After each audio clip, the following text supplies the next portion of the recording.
सुंदर वन के जंगल में एक सुंदरी नाम की कावी रहा करती थी। उसका एक बेटा भी था जिसका नाम था कालू कौआ।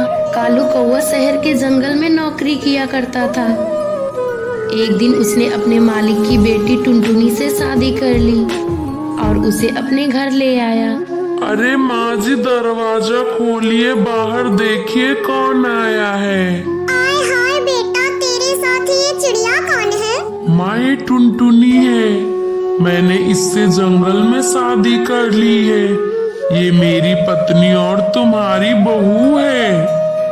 लागू माँ जी, चलो दूर हटो मुझसे, तू मेरी बहू बिल्कुल नहीं हो सकती।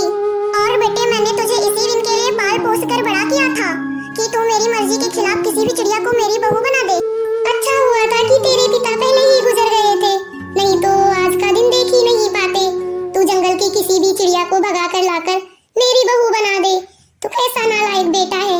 चला जा यहाँ से इस चिड़िया को लेकर। मैं इस मनहूस चिड़िया की शक्ल नहीं देखना चाहती। मुंह उठाकर चली आई तेरे साथ मेरे घर। माँ जी, आप ऐसा क्यों बोल रही हो? मैं तो आपका आशीर्वाद लेने आई थी, पर आप है कि हमें मनहूस बोल रही हैं। मुझे कालू जी लेकर आए थे, मुझे अपने घर में रहने दो ना। माँ जी, तुझे सुनाई नहीं देता? तू बहरी है क्या? अपनी गंदी जुबान से मुझे माँ जी कहना बंद कर और निकल जा मेरे घर से। और अपने इस नालायक पति को लेकर निकल जा मेरे घर से, नहीं तो मैं धक्के मारकर अभी निकाल दूंगी तुम दोनों को। टुनटुनी, तुम बस करो। लगता है माँ जी हमें माफ नहीं करेंगी। चलो हम दोनों चलते हैं किसी जंगल में, अपनी नई दुनिया बसाते हैं। इतना बोलकर कालू कौआ अपनी पत्नी टुनटुनी को लेकर दूसरे जंगल की ओर निकल जाता है। दूसरे जंगल में पहुंचकर कालू एक किराए पर घर लेता है और अपनी टुनटुनी के साथ उसी घर में रहने लगता है।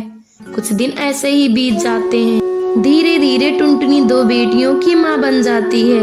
एक दिन टुनटुनी की बड़ी बेटी टोनी कहती है, मम्मी, आप हमेशा कहती रहती हैं कि हमारी एक दादी भी है, वो हमसे क्यों नहीं मिलने आती? मम्मी बताइए ना मम्मी। आप बिटिया, तुम्हारी दादी माँ हमसे नाराज हैं, पर अब तुम दोनों आ गई हो। तुम दोनों को देखकर उनका गुस्सा छूमंतर हो जाएगा।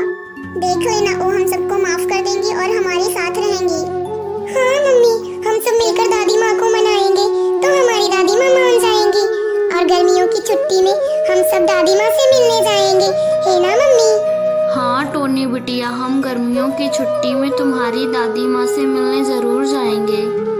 टुनटुनी की दोनों बेटियां बहुत खुश थी क्योंकि गर्मी की छुट्टियों में उन्हें अपनी दादी माँ से मिलने जाना था। इसी तरह से कुछ दिन बीत जाते हैं। फिर एक दिन कालू कौआ की तबीयत बहुत खराब हो जाती है। टुनटुनी, तुम मुझे वचन दो, अगर मुझे कुछ हो गया तो तुम बच्चों को लेकर माँ के पास चली जाना।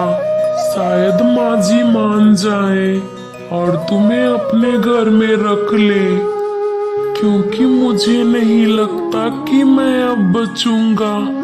मेरी तबीयत तो बहुत खराब है, पता नहीं किस दिन मेरे प्राण निकल जाएं। कालू जी, आप ऐसा क्यों बोल रहे हो? देखना, आप बहुत ही जल्द ठीक हो जाएंगे।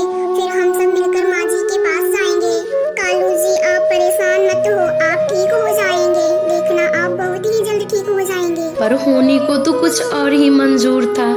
एक दिन कालू कौआ की अचानक से मौत हो जाती है। टुनटुनी की बेटियों के सर से उनके पिता का साया उठ जाता है। टुनटुनी बहुत ही परेशान होती है। मम्मी, आप क्यों रो रही हो? अब तो पापा नहीं रहे। मम्मी, चलो हम दादी माँ के पास रहते हैं तीनों लोग। चलो माँ। टुनटुनी अपनी दोनों बेटियों को लेकर सुंदरी कावी के पास पहुंच जाती है। अरे करम चली, तू निकल जा मेरे घर से। मेरे बेटे को खाकर तेरा पेट नहीं भरा जो तू मेरे घर आ गई मुझे खाने। निकल जा अपनी इन बेटियों को लेकर मेरे घर से। तेरे लिए मेरे घर में कोई जगह नहीं है। चल यहाँ से जा अभी के अभी। इतना कहकर सुंदरी टुनटुनी और उसकी बेटियों को घर से निकाल देती है और अपने दरवाजे को बंद कर लेती है। माँ जी, आप हम पे ऐसा जुल्म मत कीजिए। मैं अपनी इन दो बेटियों को लेकर कहाँ जाऊंगी जंगल में? माँ जी, दरवाजा खोलिए ना माँ जी। माँ जी, मुझ पर रहम कीजिए माँ जी। माँ जी, दादी माँ ने भी घर में नहीं रहने दिया, मकान मालिक ने भी घर से निकाल दिया। अब हम कहाँ जाएंगे माँ जी? माँ जी, हम कहाँ रहेंगे? टोनी, तू रो मत। देखना, कुछ ना कुछ